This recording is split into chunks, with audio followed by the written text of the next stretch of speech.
Well, we can't exactly call it a robust housing market, but we are getting some good news for our area, as we were the only city in a recent study that saw any increase in home prices and sales. The Case-Schiller home price data for May found home prices dip in 19 out of 20 cities, with 12 cities hitting their lowest point since home prices began their free fall 4 years ago. Joining us to talk more about it is Eldad Moraru of Long & Foster.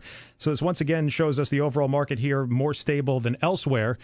Is that what you're seeing firsthand, or is there a lot of fluctuation between individual properties? No, well, yeah. I mean, I am seeing that the market is very productive currently, and we are seeing an uptick of multiple offers, homes selling at very close to the asking price. But it is case-by-case basis. You know, the sellers who are not pricing realistically are still experiencing languishing on the market, days on the market, et cetera. You're also seeing frustrated buyers who are giving up short commutes for longer commutes because of properties available. Could you tell us about that? Well, interestingly enough, I've had several clients that I've experienced this with, and then I talked to several of my lenders who are seeing, I don't want to call it a pattern, but quite a few buyers are actually, we talked about the side move.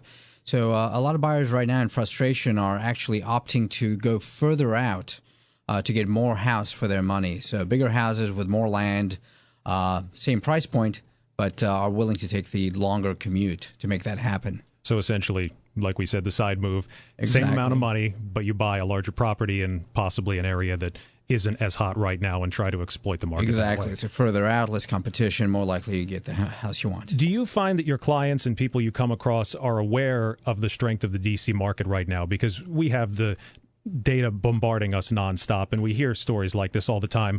But when you're working with clients, do they think that the overall market is down here as well as everywhere else, or do they realize the strength they're dealing with? Actually, they're not quite as aware. Obviously, since this is what I do for a living, a lot of us hang on these Case-Schiller case studies and all the news, but most of the general public isn't really in tune with that. So some are a little bit surprised, and they get sort of a rude awakening when they enter the market. Others are a little more savvy, and they are aware of it, but not as much as you would think. Yeah, and more on the news side, we're seeing interest rates, fixed mortgage rates, sliding for the 7th straight week.